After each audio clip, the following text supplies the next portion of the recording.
Hi, my name is Chase Greenhouse Paysinger, and we're going to be talking about enhancing motivation in youth populations today. The goals for the presentation are to gain a better understanding of motivation and motivation in youth populations, gain a better understanding of intrinsic motivation and intrinsic motivation in youth populations, gain a better understanding of extrinsic motivation and extrinsic motivation in youth populations, and to take a look at a simulation of a consultation that attempts to enhance a youth performer's motivation through addressing his self-efficacy issues. This begs the question, what is motivation? Below you will find the definition for motivation provided for us by the Merriam-Webster Dictionary. Now, this is the standard definition for motivation. If you were to type this word into any search engine, this is pretty much what you would get back. However, I always like to characterize motivation as the qualities that inspire us to move. And what I mean by move is to act, to do. Now, these qualities can be understood a little bit better by looking at our own lives. In our own lives, we are inspired to get up at 6 a.m. every morning and to go to work. We are inspired to get up at 6 a.m. and do our homework and to read. We are inspired to go to the gym and to eat healthy. All of these qualities kind of give us a better lens to look at the word motivation. To me, motivation is a very personal thing. And that's why I chose to put pictures of my family up, because this is what motivates me. This is what motivates me to get out of bed in the morning. This is what motivates me to be a more well-rounded and overall better individual. Now, what motivates me doesn't necessarily motivate everybody else. Some people are motivated by money, others by reward, others by status, others by cementing themselves as the greatest to play a game through multiple championships and creating that legacy for themselves. The point that I'm getting at is that as the consultant, it's vital that you understand who you are dealing with and where their heart lies. And what I mean by where their heart lies is, what do they have an affinity for? What touches them? Because if we can find those qualities, then we have the ability to truly enhance their motivation. Now, looking at it from a different perspective, I always like to use the analogy of unearthing a diamond. When someone is unearthing a diamond, they have to sift through all of the rubble and the rocks and the roots and the muck, whatever that might be surrounding that diamond. Once that's all sifted through, the end result is this beautiful diamond. In this context, the diamond is motivation, and the motivation within the people that we are consulting. And us as the consultant have to do all the sifting through all of that muck to pull these qualities out of our clients. If we have the ability to do that, then we have the ability to find what they are attached to. And then if we can find what they are attached to, we have the ability to motivate them. Now, looking at motivation from the context of youth participants, I feel that this tactic or manner of approach is one of the only ways that you can truly motivate youth participants. And the reason that I say that is because it's my experience that youth participants feel disenfranchised. They feel neglected. They get a dose of reality that they weren't necessarily prepared for, and this creates a climate where their efficacy and confidence is low to be successful people in society, but also successful in the immediate right now, where in school. So, with looking at it from this lens, it is so important, and this is where we can show our true colors and that you guys understand, because we have the ability each day that we go out and we are afforded the opportunity to work with youth participants to inspire. And if we can inspire these kids, if we can put them on a path to college, if we can put them on a path to a career, we can truly see the merit of our work. And I know that, especially working in education as long as I have, the monetary compensation is not where it should be. And that's for another discussion, but the real true merit of what you can do as a consultant can be seen when, for example, one of your students comes back and says, I didn't think that I could go to college and I could be put on this path to the career that I'm in now, and you were the reason why, because you inspired me. And that's where I think that we can do and have the most impact overall. I always like to say, if you have the ability to inspire somebody and you can can inspire them to move. You can inspire them to take a path that they didn't think they could. Then you also have the ability to motivate them. Below you will find the definition for intrinsic motivation. However, I always like to characterize intrinsic motivation as participating for reasons within ourselves, internal reasons. Some people participate for enjoyment or for satisfaction. And in particular, when looking at youth participants in high school, this is the majority reason why students participate in athletic activities. If you are a intrinsically motivated athlete, you are focused on skill improvement and mastery of that skill, which leads to high efficacy and confidence, and therefore performing the activity in games or in practice becomes an enjoyable process. Now, when students are not satisfied or they have low efficacy or confidence in their ability to perform at the level that's at least required of them to start or to be on an athletic team, they tend to quit. So this just kind of drives home that point that in order to intrinsically motivate people, we must improve their efficacy and confidence in their abilities as a sport athlete.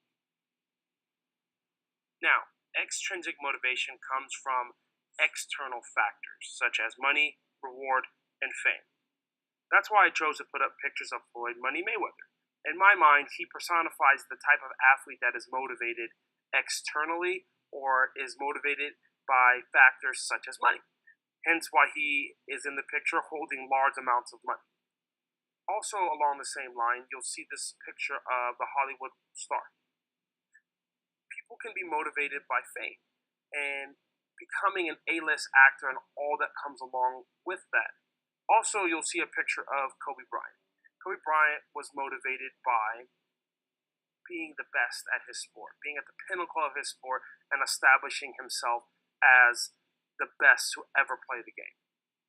Now, when looking at it from the perspective of counseling youth populations, I try to minimize using extrinsic motivation techniques. The reason for that is because I believe that it sends the wrong message to young, growing students.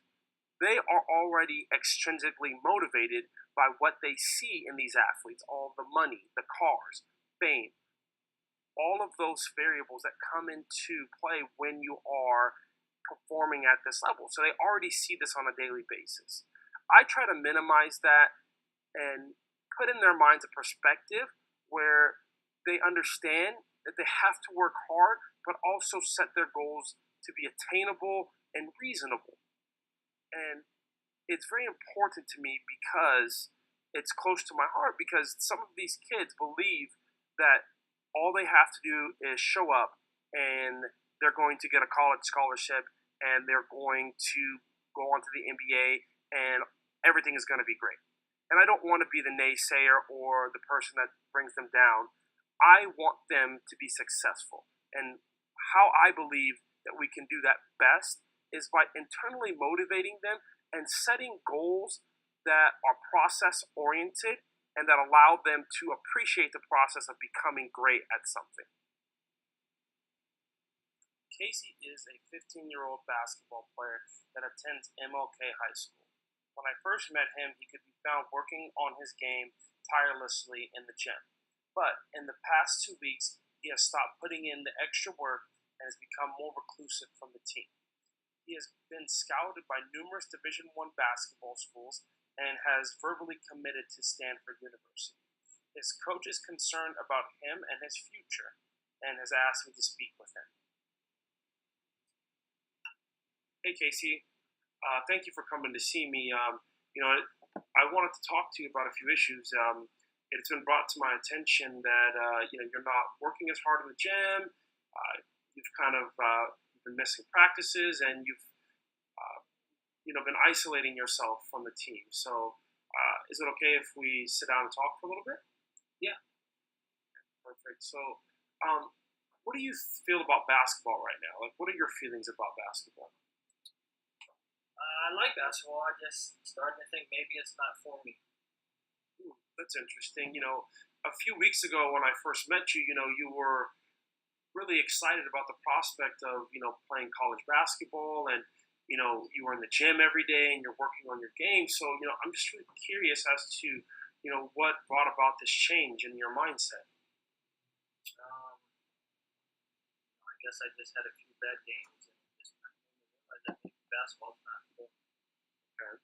Um, when you say bad games, what do you mean by bad games? I guess I mean like stuff I feel like I should be able to do, stuff I've been able to do in the past. I can't do it anymore. And, for example, shooting. I used to be a pretty good shooter, but these past few games I haven't been able to really make it. Okay, so just so we're both on the same page, what I'm hearing from you is that because you cannot perform the tasks such as shooting, you are no longer motivated to play. Would that be a fair characterization of what's going on right now? Yeah. Okay. You know, when in cases such as these, I always think that it's important for us and for me to stress to you that, just because you cannot perform at the exact level that you want to or that you envision, it's not necessarily an indictment on your skill as a full-on basketball player. Your coach has mentioned to me, that you have other skills as a basketball player. That move on beyond just simply shooting the basketball. Other intangibles as well. The leadership qualities that you possess. So, those qualities that you have are valuable. And just because you cannot shoot right now, or because you're going through a rough patch, doesn't mean that you're a bad basketball player. What it means is that maybe we can work on what you're focusing on. Maybe we can work on what you're feeling to see if there's something that's happening while you're shooting, and in an effort to enhance your will to or your want to play basketball. So what I would like to suggest, and you tell me if you would like to do this or not. What I'm going to do, I'm going to turn the lights off. I'm going to put some music on, and I want you to think about a time when you shot your best, where the hoop was huge and you couldn't miss. And then I'll stop and then we'll talk about it. But then also after that, we're going to do the same thing. And then I want you to think about a time when you couldn't hit a single shot. What were you feeling? What was going through your mind?